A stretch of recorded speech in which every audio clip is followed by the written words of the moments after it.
the Hill Cumorah, and the Book of Mormon. Source: William H. Kelley, The Hill Cumorah and the Book of Mormon, The Saints' Herald, Plano, Illinois, June 1, 1881, pages 161-68.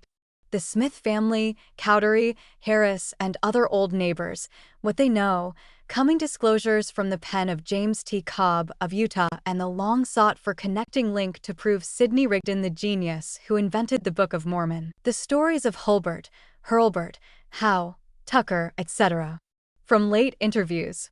Ever since my first acquaintance with that wonderful production, the Book of Mormon, I have desired to visit the place from which it was taken from the earth by Joseph Smith, the seer, and view the surrounding country. Not to gratify a wish solely, to visit a place rendered historic and interesting by reason of scenes transacted upon it, in which the earthly and heavenly inhabitants held communion in the generation in which we live, but by reason, also, of its being the place of the last great decisive conflict between the Nephite and Lamanite, as recorded on page 492 of the Book of Mormon. Here we learn that an armistice was arranged between the two contending armies, by which the Nephite were permitted to withdraw to the land of Cumorah. They pitched their tents around about the Hill Cumorah. It was the scene of two vast belligerent camps, the stronger pursuing the weaker, with evident intention to exterminate them. The Nephite made a desperate, though unsuccessful resistance against their savage and victorious enemies, the Lamanite, who poured down upon them in matchless numbers. This place was selected by the weaker side, evidently, as a strategic point of defense, where, by the aid of the natural advantages and superior skill, they hoped to successfully dispute with the bloodthirsty foe, and preserve their lives and those of their wives and children. Was it a wise selection, such as a great general, while on retreat, would select of choice, upon which to concentrate his forces in order to advantageously give battle to vicious and desperate pursuers? Will the face of the surrounding country, its natural advantages for a defense, sustain the wonderful narrative of the record, when viewed from a common-sense military standpoint? If so, one more point is added to the line of evidence adduced in favor of angelic visits having been had by Joseph Smith, the seer, and another corroborating proof of the truth of the Book of Mormon. On March 5 last, the opportunity was afforded me to gratify the wish to visit this place, which I improved. At about 9:00 a.m., in company with my brother, E.L. Kelley, whom I met on his return from Connecticut where he had been on business, I left Palmyra, a town of about 4,000 inhabitants, on the New York Central Railroad, and went due south on the old Canandaigua Road, towards the little town of Manchester, 6 miles distant. We had not gone far when our attention was directed to a hill in the distance, lying along and to the left of the roadside, which seemed to rise to a height considerably above any of those surrounding it in any direction. This we selected as the Hill Cumorah. A deep snow covered the ground, but the roads being good, with horses and sleigh, we were soon at its base. Inquiring of a German family residing at the foot of the hill to the northwest, we found that our selection was correct.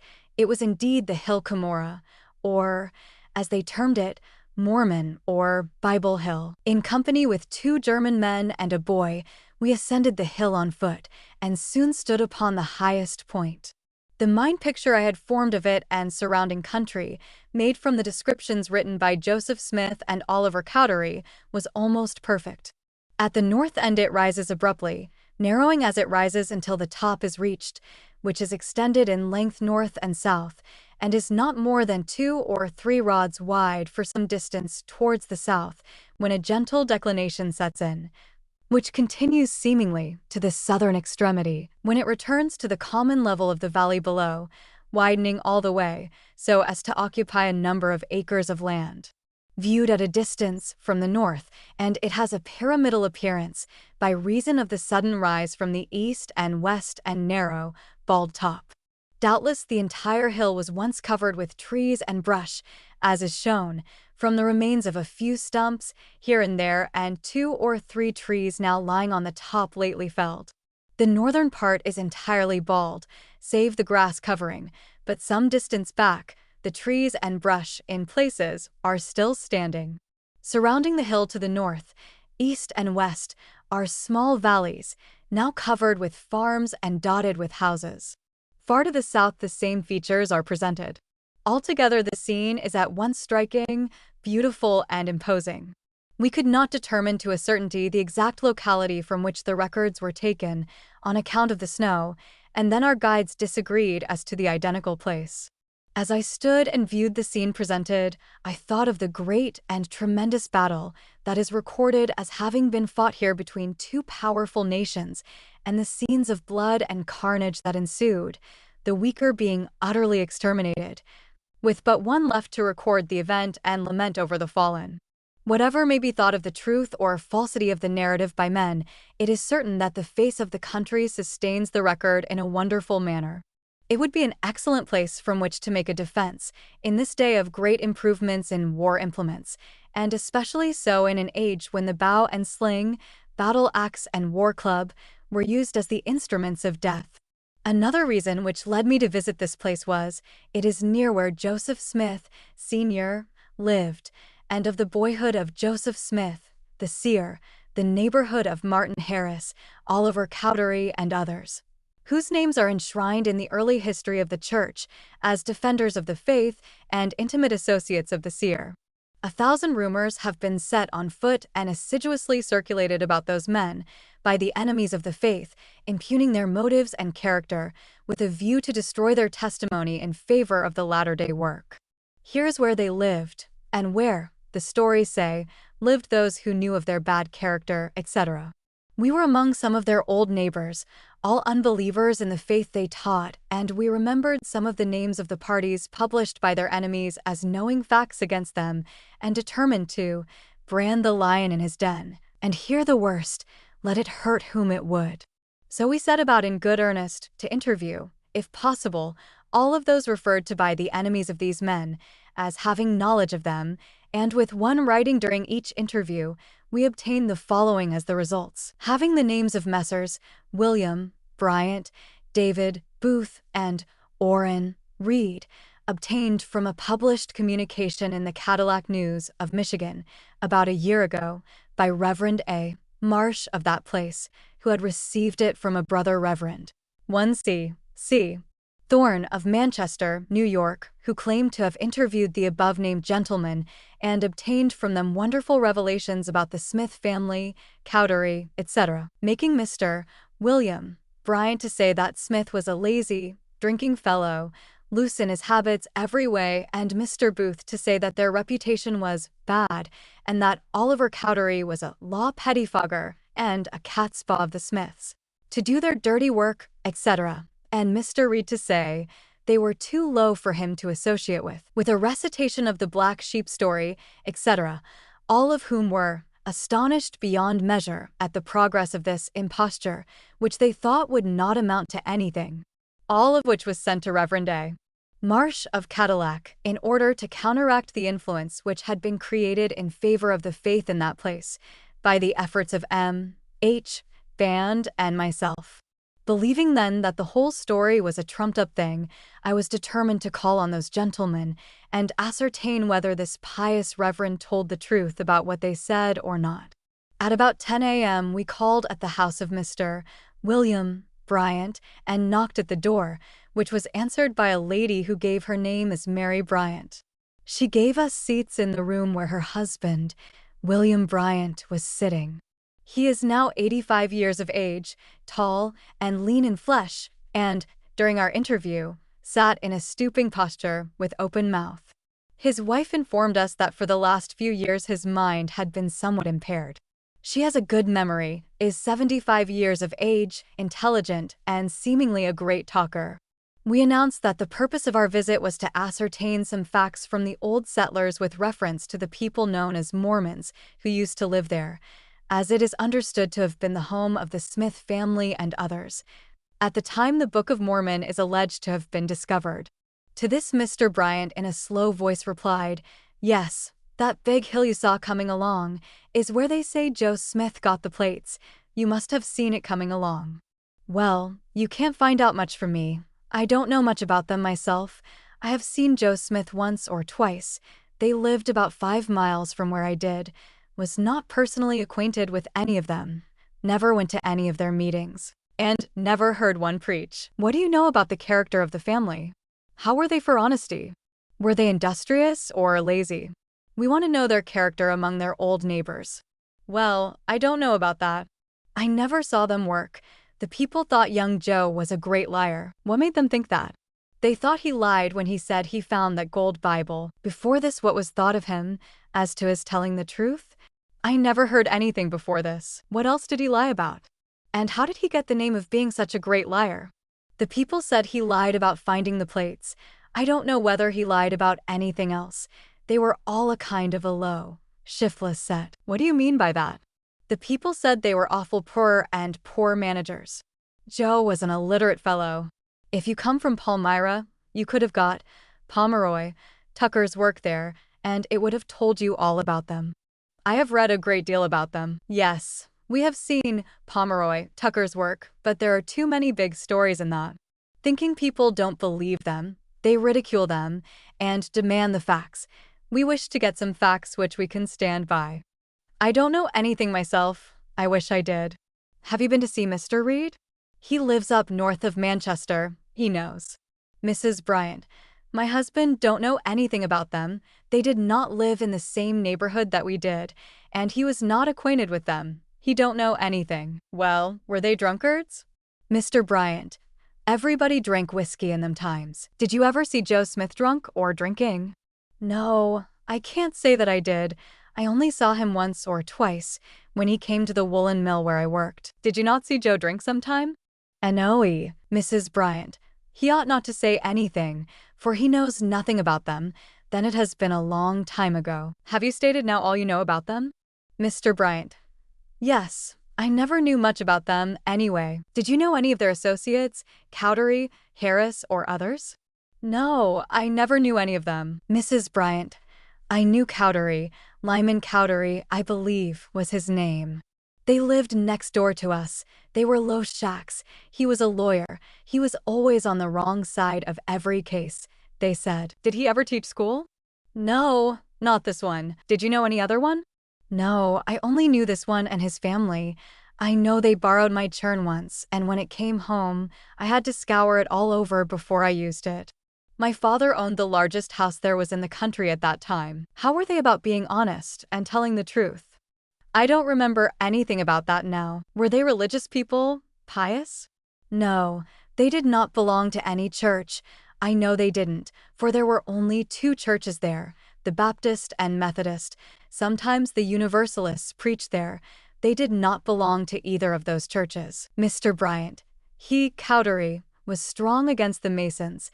He helped to write Morgan's book, they said. What do you know now about the Smiths or others? You have lived here about 75 years, have you not, Mrs. Bryant? Yes, I have lived here all my life, but I never knew anything about the Smiths myself. You will find it all in Tucker's work. I have read that. Have you been to see Mr. David Booth? He lives right up here, on the road running south. He knows all about them, they say. Very good. We will call and see him. Thank you for your kindness in allowing us to trouble you. Oh, it is no trouble. I wish we knew more to tell you. We then called upon Mr. David Booth, an intelligent gentleman, hale and hearty, and upwards of 70 years of age, and made known our business.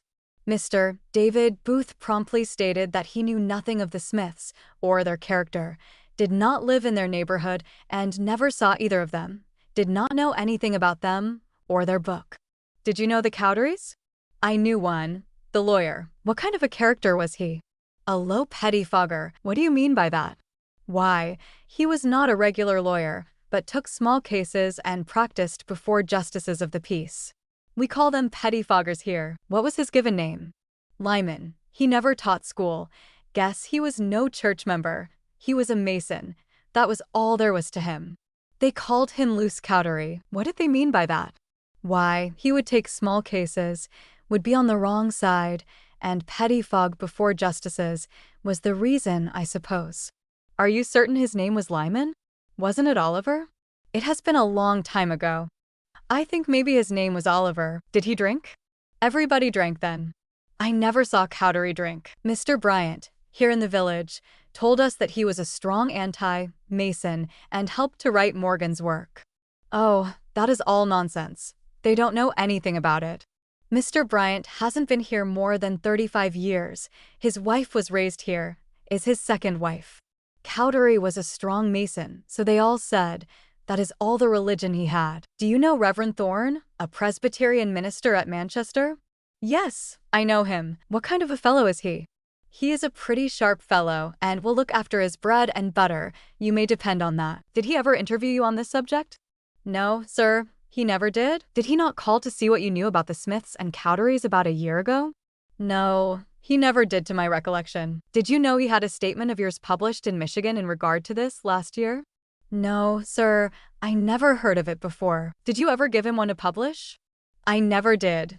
Did not know he wanted one. He will look out for himself, will he? He will that. That is him. You have lived here all your life. Tell us of someone who can tell us all about the people we wish to learn about, some of the old settlers. Squire Pierce and Mr. Orrin Reed live a few miles north from here, in the neighborhood where the Smiths lived. They know all about them, they say. The Smiths never lived in this neighborhood. Do you know Thomas H. Taylor of Manchester? Yes. What kind of a fellow is he? He is a pretty smart fellow, can do most anything he undertakes. He is a lawyer and lectures sometimes. Mr. Booth, we were told, is a Free Methodist. His address is Shortsville, Ontario County, New York.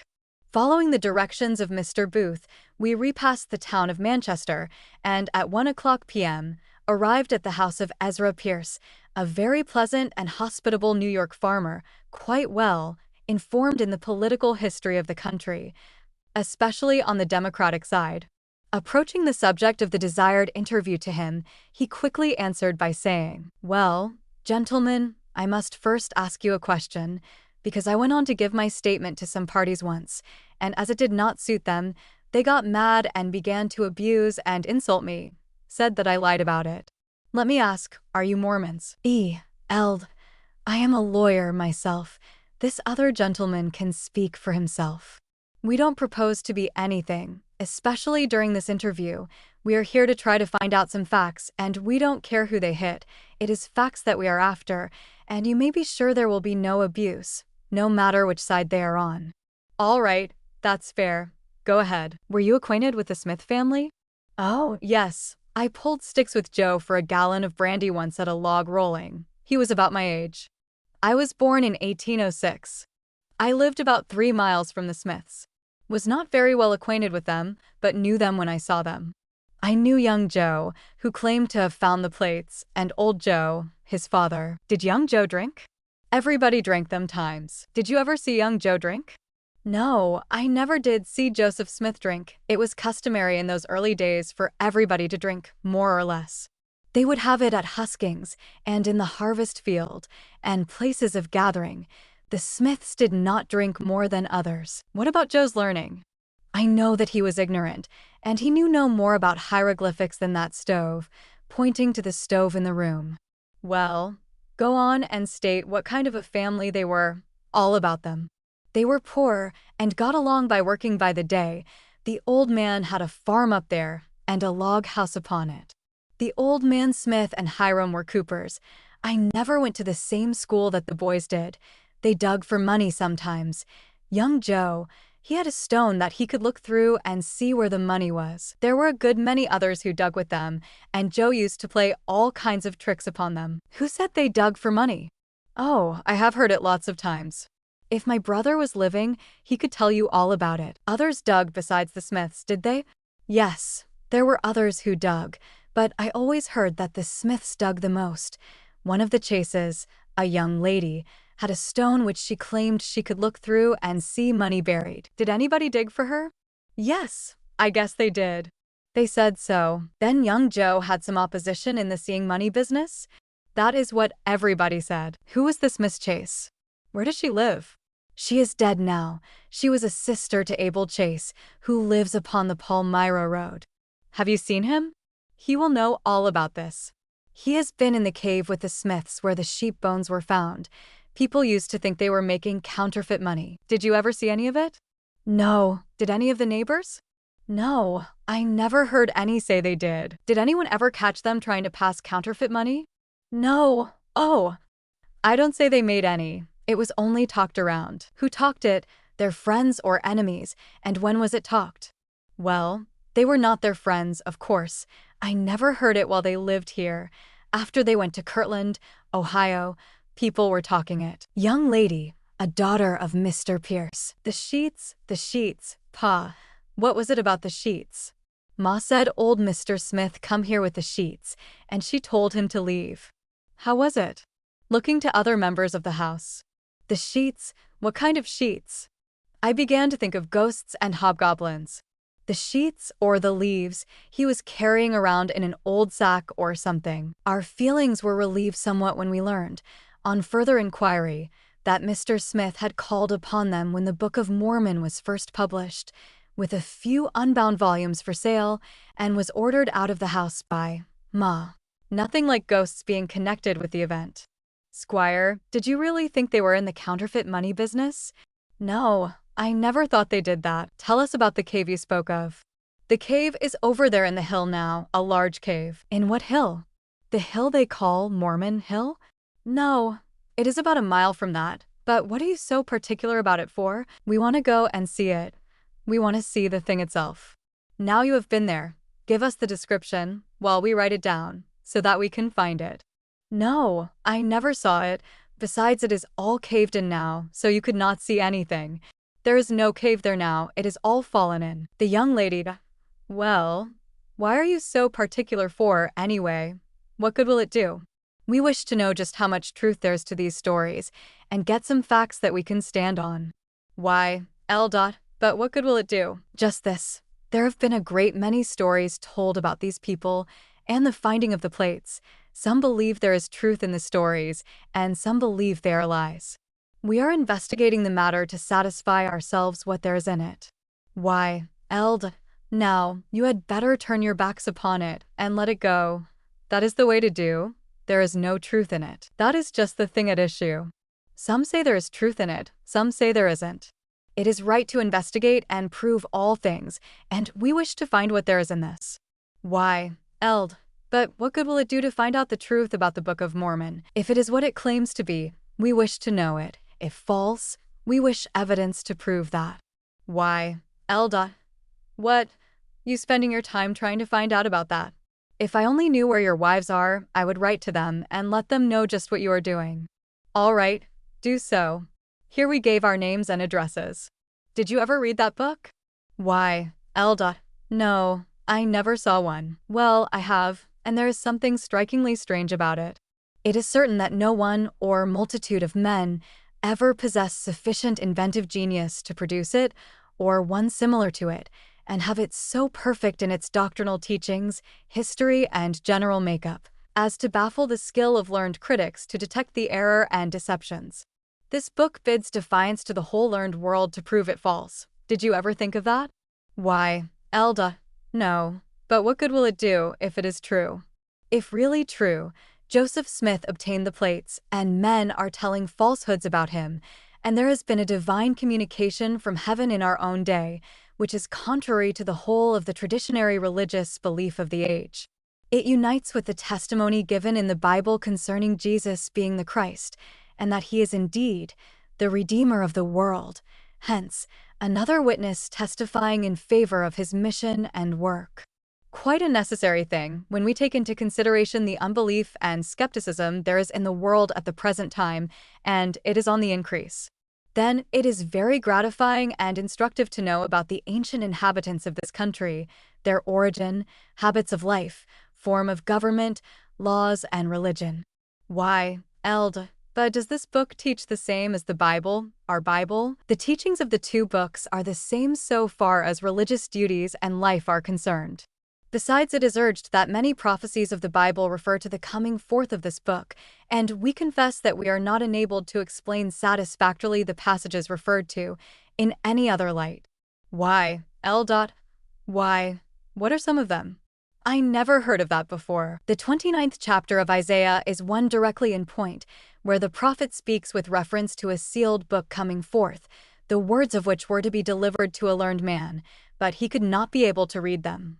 And the book itself was to be delivered to an unlearned man, and he would be enabled to read it. Also the stick of Joseph in the land of Ephraim, recorded in the 37th chapter of Ezekiel. It is interpreted by the learned that the stick of Judah, there mentioned, is the Bible, and the Latter-day Saints hold the stick of Joseph referred to is the Book of Mormon. Then in the 10th of John, where Jesus says, "Other sheep I have, which are not of this fold," etc., relates to Israelitish people who had come to this continent and were unknown to the Jews, but known to Jesus. It is held, too, that the 14th chapter of the book of Revelations, Revelation, refers to this event, where John saw an angel flying through the midst of heaven having the everlasting gospel to preach to all people, just previous to the hour of God's judgment, and many other passages. Did you never read them? Why, Elda? No. Write some of them down, and I will examine them. Here we wrote down some references. Why, Eld? Doesn't this book teach polygamy? Oh, no. It is much more outspoken and emphatic against that sin than the Bible, quoting a passage from the Book of Jacob. The people in Utah, known as Mormons, treat it as you would a last year's almanac. They say it was good in its time, but they have outgrown it. Why, Elda? Are there any other people who believe in that book? Yes. The Latter-day Saints, who may be found in almost every state and territory in the Union and other parts of the world. An intelligent class of people who have taken pains to examine all sides relating to this subject and have become convinced that there is truth in it. They do not believe in going to Utah. Neither are they more like them in faith and doctrine than are the Methodists, Baptists, Presbyterians, etc. They have a publishing house at Plano, Illinois, about 56 miles from Chicago, and are an orderly class of people. It was very easy for people in the days of Jesus to say that he was an impostor, was possessed of the devil, born of fornication, a glutton and a wine-bibber, an enemy of mankind generally, but he was true, and the Christ just the same. Sensible people examined into the facts, then, relating to him and his doctrine, and the foolish were moved by gossip, stories, and popular rumor until they raised their hands and rejected the best friend of the human race. It is just as easy for people to cry in this age, Old Joe Smith, Gold Bible, Money Digger, Imposter, etc. But what are the facts in the case? That is what we wish to know. I am a Latter-day Saint minister myself, not of choice, but from conviction, by force of evidence adduced on that side of the question. I expect to continue to be one until convinced that it is not right, and it will take something more than stories to do it. The squire, well, if he believes that Joe Smith was a prophet, that's enough. You can't do anything with him. I never knew one to change yet. No, squire, what do you know about it? I don't know anything about it. Now, I am ready to affirm that the Book of Mormon is a work of divine authenticity, and that Joseph Smith was a prophet of God, and I say that I can prove it from the Bible and other evidences, and am willing to undertake to do it right here, or in Palmyra or Manchester, where it is admitted the thing first started. Why, Elda, why, I don't believe you would be safe to do that here. You don't? Have you such a class of people here that they will break the laws of the country and refuse liberty of speech and conscience? Don't dare to speak my sentiments in a country in which I have followed the flag and bore arms for its defense in order to continue a perpetual union? A country in which every ounce of powder and pound of lead is pledged to maintain human rights and religious equality and freedom? Oh, I guess they would let you too. I will take that back.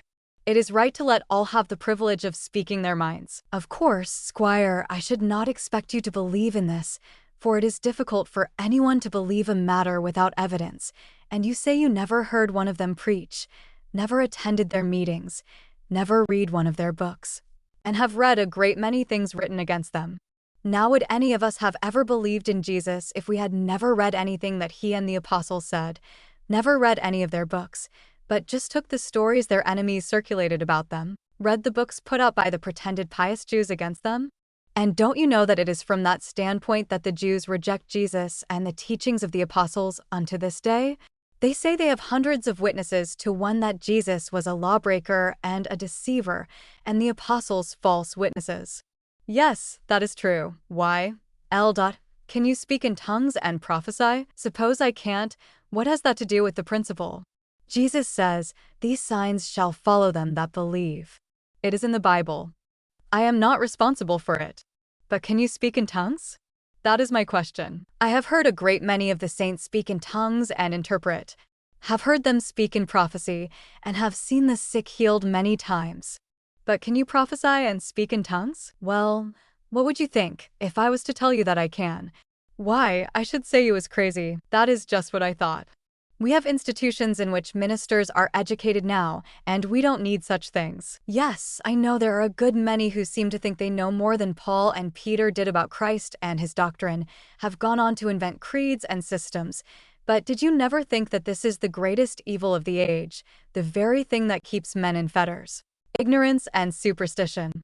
Here is a Roman Catholic institution that educates its priests to teach Catholicism, and after they go through the training, they know nothing else, hence, start out in their little groove to make Catholics. They do not know anything else, nor will they listen to others, in order that they may become informed. It is the abominable system of training is the difficulty. Take the Methodist ministers, or Baptist, or Episcopalian, or Quakers, or Disciples, or Adventists, or others, and each has to pass through their respective institutions of training, and when through, they start out, not to preach what is in the Bible, for many of them are forbidden to talk doctrine, but to proselyte to their peculiar creeds, fortify and build them up.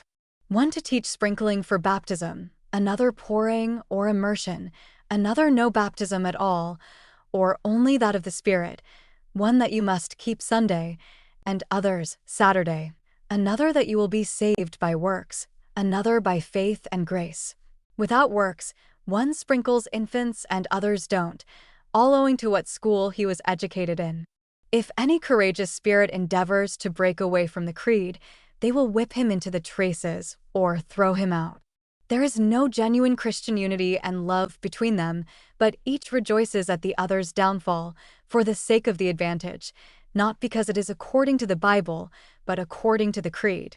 Well, I guess there is a good deal of truth in that. In this age of the conflict of ideas and investigation, people are getting tired of myths and are digging deep and searching for facts in religion as well as everything else. If religion is a truth, the facts should show it. If false, the world ought to know that. We believe in discussion, proving all things, and holding fast that which is good, hearing everybody, investigating everything possible. But we must go.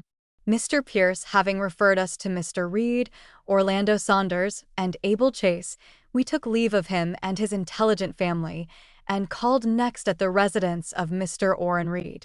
He was at his home, doing some work about the barn. He is a gentleman of about 70 years of age, hard of hearing, and of pleasant and intelligent countenance. Breaking the object of our call to him, he readily informed us that he knew nothing whatever in regard to the character of Joseph Smith or his family. Mr. Reed, were you not acquainted with the Smith family, or some of those early connected with them? No, I was not. I lived in the town of Farmington when the Smiths lived here. I knew nothing about any of them, was not personally acquainted with them, and never heard any of them preach, nor never attended any of their meetings. I have seen Hiram Smith. He bought a piece of land near here and lived on it some time after the others left, but I don't know anything against him. We were given your name by a number of persons who claimed that you did know all about them, Mr. Reed. Is that so? Well, they are mistaken. I don't know anything about it. I think Mr. Orlando Saunders, living up on the road to Palmyra, will know more about that people than anyone around here. He was better acquainted with them, or lived right by them, and had a better opportunity of knowing them. Yes, we have his name already, but have not seen him yet. Do you know Mr. Thorne, the Presbyterian minister at Manchester, over here? Yes, I know him slightly. Did you not make a statement to him in regard to the character of these men, that they were low persons and not good associates, or something of the kind? I never did. Did he call on you to find out what you knew about it? No, sir, he never did. At least he never let me know anything about it if he did. Did you ever see a statement he sent to Michigan last year and had published, purporting to be what you and others knew about the Smiths and Cowderies? No, I never did. Did not know that one was ever published before. You think we can find out about these persons from Mr. Saunders, then, Mr. Reed? Yes, he is more likely to know than anyone round here. Leaving Mr. Reed, we at once drove to the house of Mr. Orlando Saunders and found that gentleman, with his wife and 2 sons, at supper. Mr. Saunders is a man 78 years old, in April 1881, a fair type of the intelligent New York farmer, seemingly well-to-do in this world's goods, and quite active for a man of his years, and withal has an honest and thoughtful face. Entering upon conversation with reference to our business, Mr. Saunders at once said, "Well, you have come to a poor place to find out anything. I don't know anything against these men myself." Evidently judging that we wanted to get something against them, only. "Were you acquainted with them, Mr. Saunders?" "Yes, sir. I knew all of the Smith family well. There were 6 boys: Alvin, Hiram, Joseph, Harrison, William, and Carlos, and there were 2 girls. The old man was a cooper. They have all worked for me many a day. They were very good people. Young Joe, as we called him then, has worked for me, and he was a good worker. They all were. I did not consider them good managers about business, but they were poor people. The old man had a large family." "In what respect did they differ from other people, if at all?" "I never noticed that they were different from other neighbors. They were the best family in the neighborhood in case of sickness. One was at my house nearly all the time when my father died. I always thought them honest. They were owing me some money when they left here. That is, the old man and Hiram did, and Martin Harris. One of them came back in about a year and paid me." "How were they as to habits of drinking and getting drunk?" "Everybody drank a little in those days, and the Smiths with the rest. They never got drunk to my knowledge." "What kind of a man was Martin Harris?" "He was an honorable man." "Martin Harris was one of the first men of the town. How well did you know young Joseph Smith?" "Oh, just as well as one could very well. He has worked for me many a time, and been about my place a great deal. He stopped with me many a time, when through here, after they went west to Kirtland. He was always a gentleman when about my place." "What did you know about his finding that book, or the plates in the hill over here?" "He always claimed that he saw the angel and received the book, but I don't know anything about it." "Have seen it, but never read it as I know of. Didn't care anything about it." "Well, you seem to differ a little from a good many of the stories told about these people. I have told you just what I know about them, and you will have to go somewhere else for a different story." Mr. Saunders giving us the directions to the house of Abel Chase, we next called upon him and ascertained the following. "Mr. Abel Chase, that I am 67 years old. Knew the Smiths. The old man was a cooper. I was young and don't remember only general character. They were poorly educated, ignorant, and superstitious, were kind of shiftless, but would do a good day's work. They used to call Joe, Lobby Joe. He got a singular-looking stone, which was dug up out of my father's well. It belonged to my brother Willard, and he could never get it. His mother, old Mrs. Smith, got the stone from mother." "How do you know Joe ever had it?"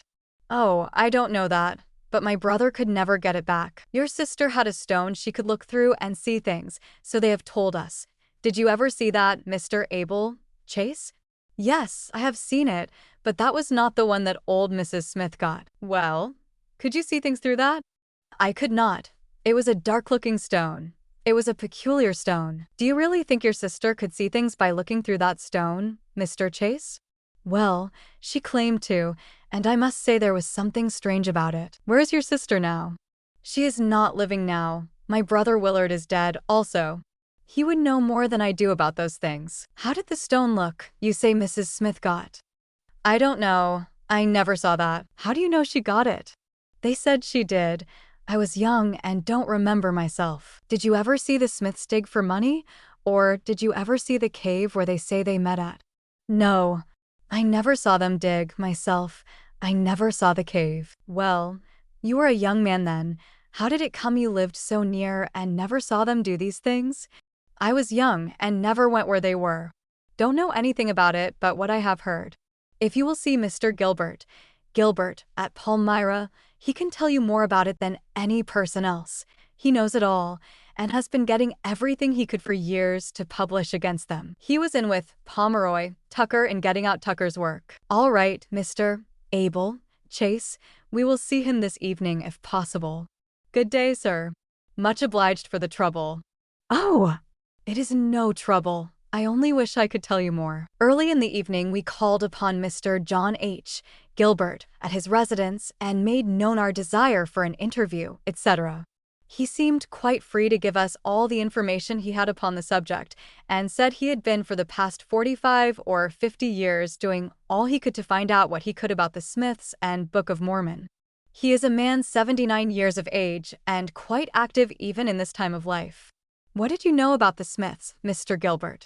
I knew nothing myself, have seen Joseph Smith a few times, but not acquainted with him. Saw Hiram quite often. I am the party that set the type from the original manuscript for the Book of Mormon. They translated it in a cave. I would know that manuscript today if I should see it. The most of it was in Oliver Cowdery's handwriting. Some in Joseph's wife's, a small part though. Hiram Smith always brought the manuscript to the office. He would have it under his coat, and all buttoned up as carefully as though it was so much gold. He said at the time it was translated from plates by the power of God, and they were very particular about it. We had a great deal of trouble with it.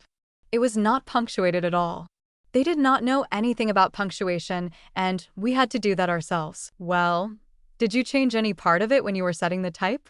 No, sir, we never changed it at all. Why did you not change it and correct it?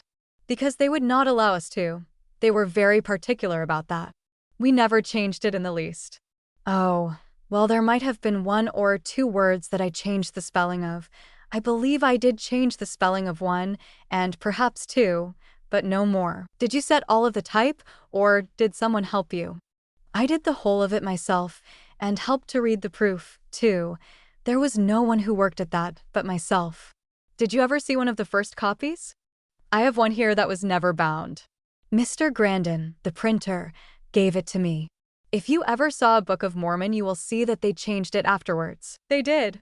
Well, let us see your copy. That is a good point. How is it changed now? I will show you, bringing out his copy. Here on the title page it says, reading, Joseph Smith, Jr., author and proprietor.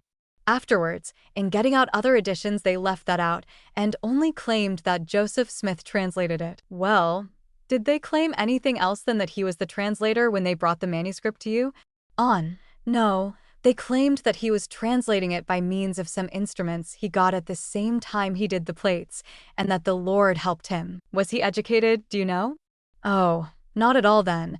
But I understand that afterwards he made great advancement, and was quite a scholar and orator. How do you account for the production of the Book of Mormon, Mr. Gilbert, then, if Joseph Smith was so illiterate? Well, that is the difficult question. It must have been from the Spalding romance. You have heard of that, I suppose. The parties here then never could have been the authors of it, certainly. I have been for the last 45 or 50 years trying to get the key to that thing, but we have never been able to make the connecting yet. For some years past, I have been corresponding with a person in Salt Lake by the name of Cobb, who is getting out a work against the Mormons, but we have never been able to find what we wanted. If you could only connect Sidney Rigdon with Smith some way, you could get up a theory? Yes, that is just where the trouble lies. The manuscript was put in our hands in August 1829, and all printed by March 1830, and we cannot find that Rigdon was ever about here or in the state, until sometime in the fall of 1830. But I think I have got a way out of the difficulty now. A fellow that used to be here, by the name of Saunders, Lorenzo Saunders, was back here some time ago, and I was asking him about it. At first he said he did not remember of ever seeing Rigdon until after 1830 sometime, but after studying it over a while, he said it seemed to him that one time he was over to Smith's, and that there was a stranger there he never saw before, and that they said it was Rigdon. I told him about Cobb of Utah and asked him if he would send Cobb his affidavit that he saw Rigdon before the book was published. If he, Cobb, would write to him, he finally said he would, and I wrote to Cobb about it and gave Saunders' address. And after a long time, I got a letter from him saying he had written 3 letters to Saunders and could get no answer. I then sat down and wrote Saunders a letter myself, reminding him of his promise, and wrote to Cobb also about it. And after a long time Cobb wrote me again that Saunders had written to him, but I have never learned how satisfactory it was, or whether he made the affidavit or not. Is that Saunders a brother of the Saunders living down here, Orlando Saunders? Yes, sir, they are brothers. Is he older or younger? Younger, about 15 years younger. Then he must have been quite young before the Book of Mormon was published? Yes, he was young. This Saunders down here don't talk like a great many people. He seems to think the Smiths were very good people. We have been there today. Oh, I don't think the Smiths were as bad as people let on for. Now, Pomeroy Tucker, in his work, told too many big things. Nobody could believe his stories. Did the Smiths ever dig for money? Yes, I can tell you where you can find persons who know all about that. Can take you to the very place. Can you? All right, give us their names. The Jackaway boys, 2 old bachelors, and their sister, an old maid, lived together, right up the street going north, near the north part of the town. They can tell you all about it and show you the very places where they dug. What will you take for your copy of the Book of Mormon, or will you sell it? Yes, I will sell it. How much for it? I will take $500 for it, and no less. I have known them to sell for more than that. Well, I am not buying at those figures, thank you.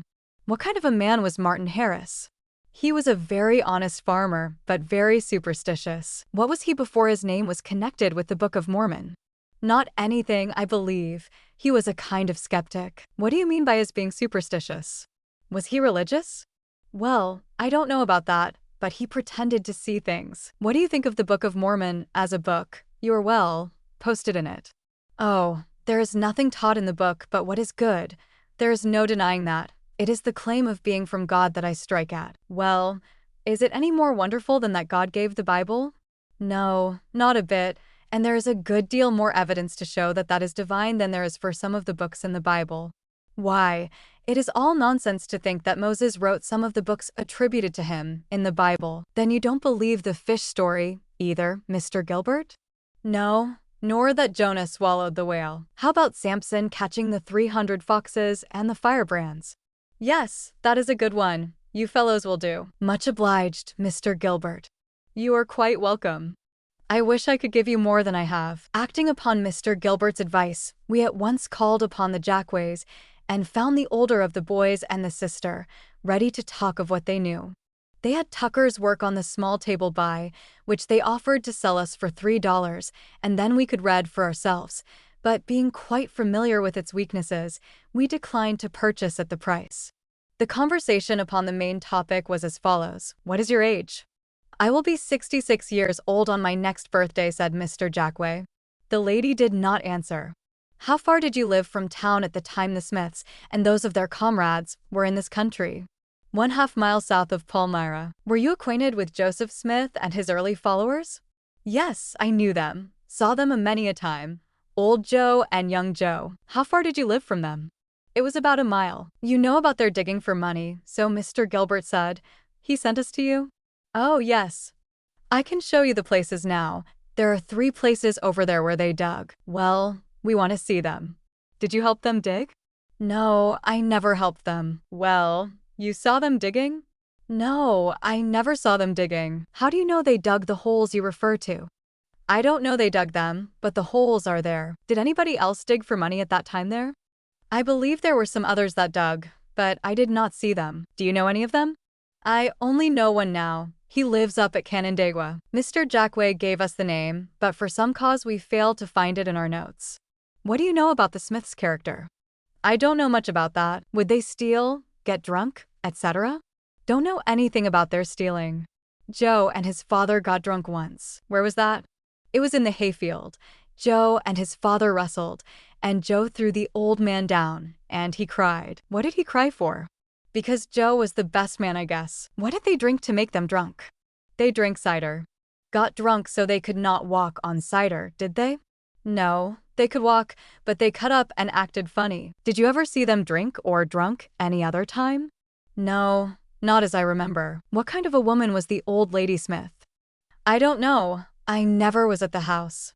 She was kind in sickness. Quite a number here in town, today, have told us it was 2.5 to 3 miles from Palmyra to where the Smiths lived. How is that? Yes, it was about 3 miles. How Jackway lived within half a mile of town and only a mile from them he did not explain. Where was Joe when he was translating his book? At home. It was translated in the farmhouse. Mr. Gilbert, across here, said it was done in a cave. Now you don't agree? What does Tucker say? Reading Tucker. They all differ.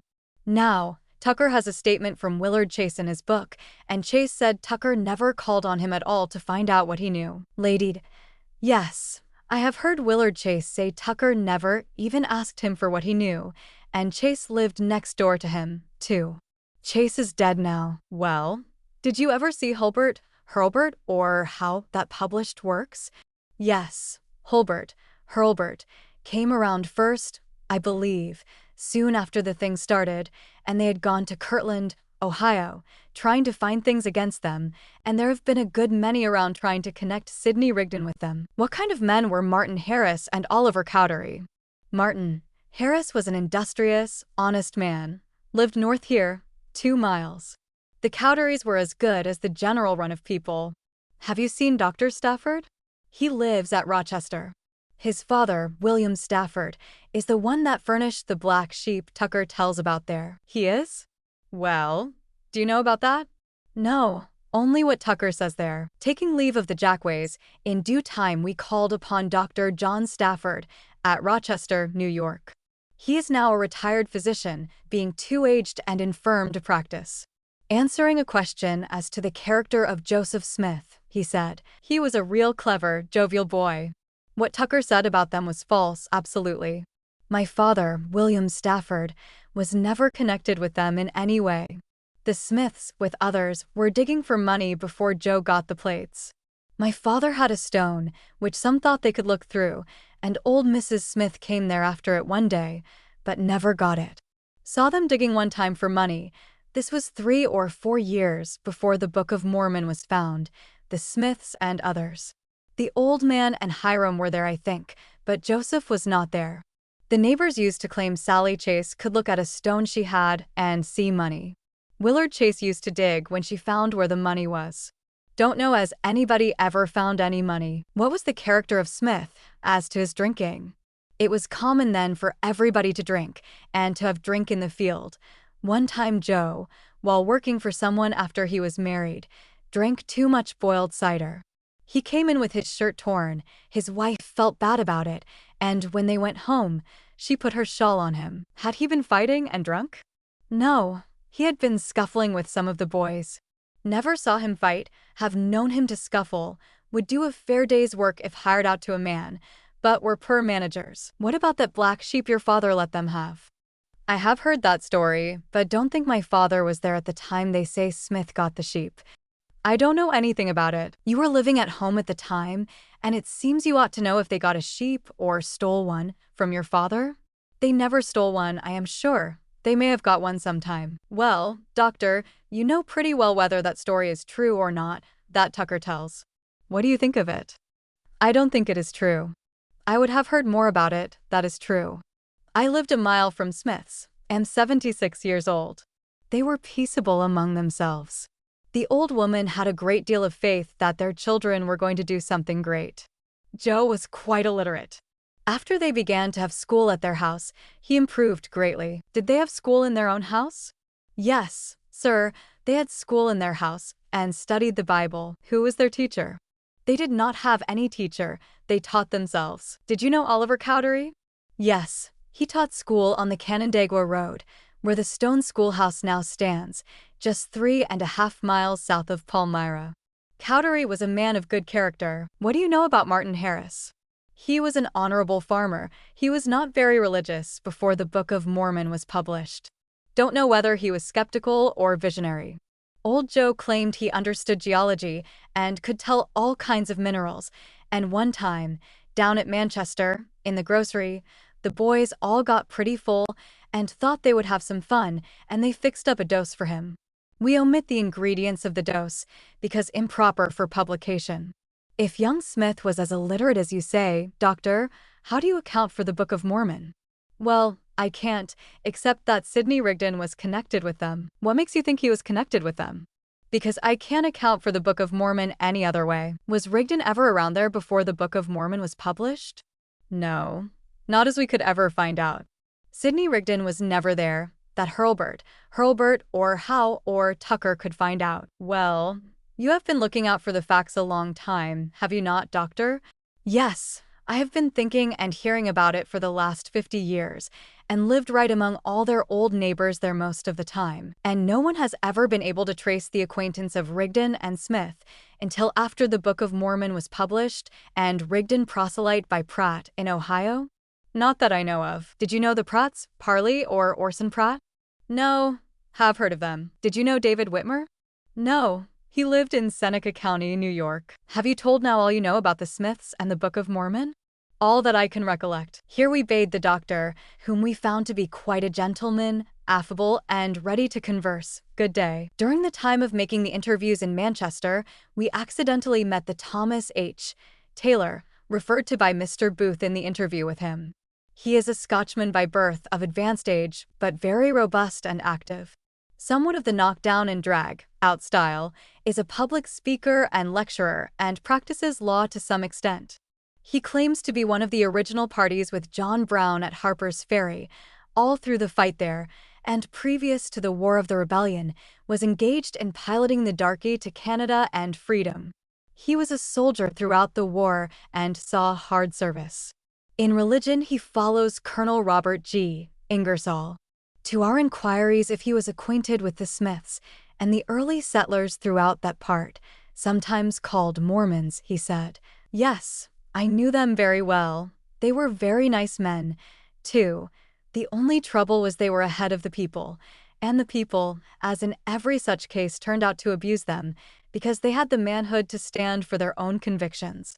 I have seen such work all through life, and when I was working with John Brown for the freedom of my fellow man, I often got in tight places, and if it had not been for Gerrit Smith, Wendell Phillips, and some others, who gave me their influence and money, I don't know how I would ever got through. What did the Smiths do that the people abused them so?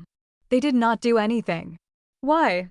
These rascals at one time took Joseph Smith and ducked him in the pond that you see over there, just because he preached what he believed and for nothing else. And if Jesus Christ had been there, they would have done the same to him. Now, I don't believe like he did, but every man has a right to his religious opinions and to advocate his views, too. If people don't like it, let them come out and meet him on the stand and shew his error. Smith was always ready to exchange views with the best men they had. Why didn't they like Smith? To tell the truth, there was something about him they could not understand. Some way he knew more than they did, and it made them mad. But a good many tell terrible stories about them being low people, rogues, and liars, and such things. How is that?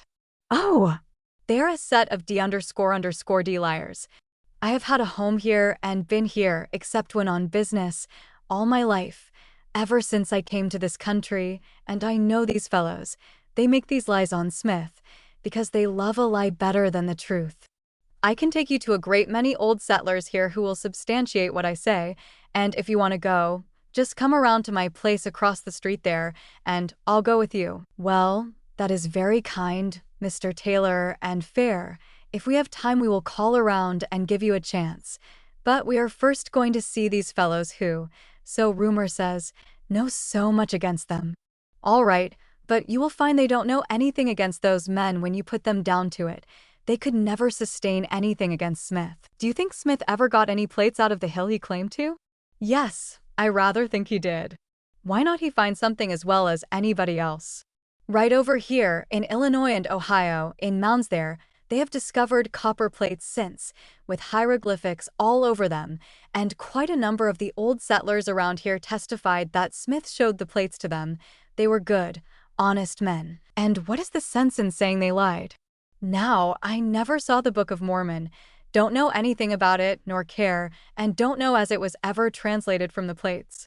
You have heard about the Spalding romance, and some claim that it is nothing but the books of the Bible that were rejected by the compilers of the Bible, but all this don't prove that Smith never got any plates. Do you know Reverend Thorne, here in Manchester?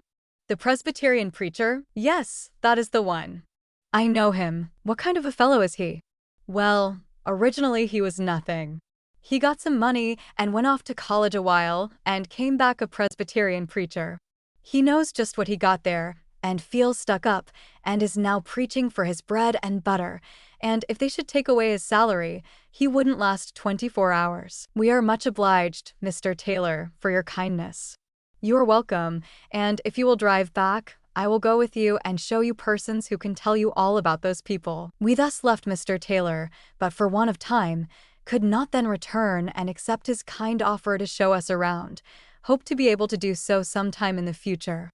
These facts and interviews are presented to the readers of the Herald impartially, just as they occurred, the good and bad, side by side, and allowing for a possible mistake or error arising from a misapprehension or mistake in taking notes.